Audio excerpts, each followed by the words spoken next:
everything was done to try to learn how to become a better basketball player. Everything.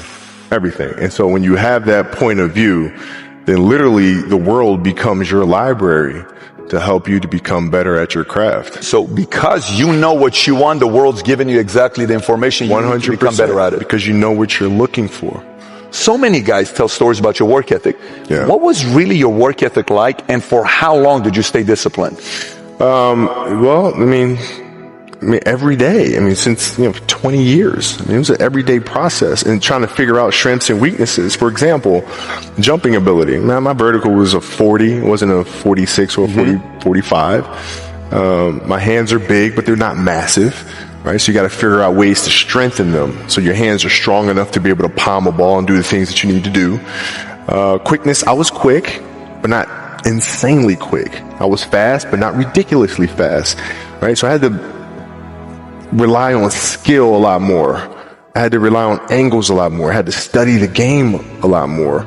And, but I enjoyed it though. So like from the time I can remember when I started watching the game, I studied the game and it just never changed. It's a good separation for me, emotionally, to be able to put myself in a place where at practice or when I'm training or during games, I switch my mind to something else, switch my mode into something else, right? For me, it's the equivalent of Maximus Decimus Meridius in Gladiator picking up the dirt, smelling the dirt. It's go time. Right? So that was my mental switch. It was like an actor getting ready for a film. You got to put yourself in that cage. When you're in that cage, you are that character. And then when you leave there, it's something completely different. But when I'm in that cage, bro, don't touch me. Don't talk to me. Just leave me alone. How did you get mentally and emotionally so strong where it doesn't bother you? Well, you got to look at the reality of the situation. Like for me, it's not, you kind of got to get over yourself. Like, it's not about you, man. Like, okay, you feel embarrassed. You're not that important. Like, get over yourself. That's where you go. Get over yourself, right? Like you're worried about how people may perceive you, and like you're walking around and it's embarrassing because you shot 5 air balls. Get over yourself, right? And then after that, it's okay, well, why did those air balls happen? Got it.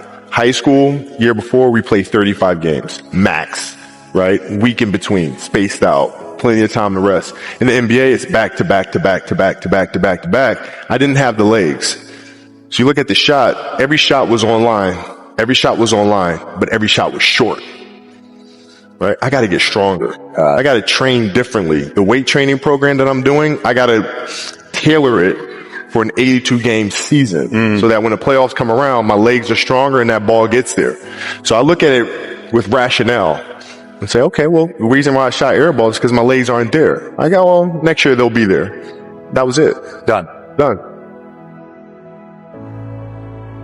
Were there some names that you looked at and says, these 3 guys are as crazy as I am?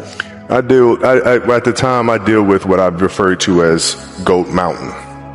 I went to Goat Mountain and I talked to Magic, Michael, Bird, Hakeem Olajuwon, Jerry West, Oscar Robinson, Bill Russell.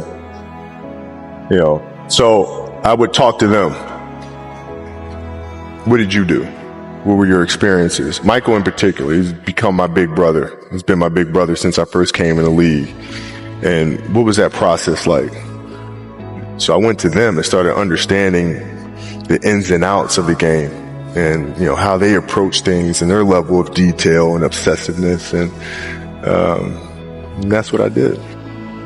The players that had that passion, but weren't willing to commit their entire lives to doing that, right? It's a choice, right? You have other things, you have family, you have all these other things that you have to do. The game can't really be your number one priority. And so I was just looking at that like, man, this is going to be fun. If I'm buddies with you from high school, if I'm a cousin of yours, what happened to our relationship? How did that gravitate when you went into the league and you're determined to become the greatest, or you're determined to become one of the greatest?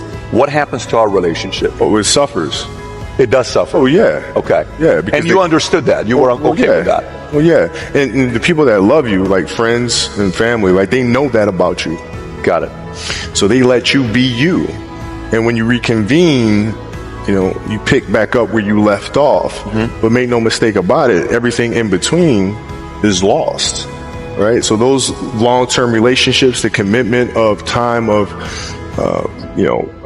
taking vacation. Like I see a lot of players take vacations with other players that are close friends. And they'll just take vacations just to take vacations, or just hang out just to hang out. Like I never did that. But Why not though? Why didn't you do that? Well, because when I retire, I didn't want to have to say, I wish I would have done more. I don't want that. I don't want that. You got a lot of people paying their hard-earned money to come watch you perform. It's your job to be in shape. It's your job to be strong enough to perform at that level every single night. And as a competitor, I'm not ducking shit. Like, it's not, oh my God, my back hurts, I'm sore, we got to play Vince Carter and Toronto Raptors tonight. We actually had this happen. We had a game against Toronto in 2000, and Vince was tearing the league up. My back was jacked. But like the perception of that, like, what? Kobe's missing the game against Toronto and Vince Carter because my back was really spasming. But people will be like, what? Oh, he's ducking Vince. Excuse me? No, I don't think so. So I would be in the layup line like, okay, there's a lot of days where, you can rest and recover. Today ain't one of them. Your back can bother you any other day. That shit ain't bothering me today. Wow. He gonna have to see me today. Yeah. Oh man. Yeah. If you're looking at a big investments you got to make, what is the decision-making process there? Do you call? Is there first you do your own research? You take this much time. You call an advisor. Is there a system you follow? It's pretty simple for me. It's do you understand the business? Is it a business that you can help in some form or fashion? What are the barriers of entry to that business? And then the entrepreneurs themselves, the company itself, right? Do they have a culture that you believe is sustainable? Are these leaders people that you believe in? Are they people that are obsessives? And in turn, have they created a culture of obsessiveness? So I tend to look at those 4 factors, and that's it. That's all. That's big right there, by the way. I don't know if you guys caught that right there. That's pretty massive right there.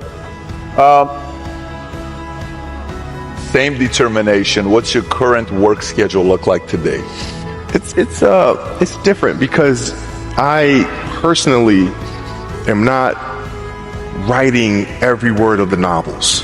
I am not animating the films. What I have to do now is make sure that the people that we bring in, these obsessives that we bring in, are challenging themselves to do the best job that they think they can do. That's what I'm there for, is for them to constantly look in the mirror and self-assess and challenge themselves.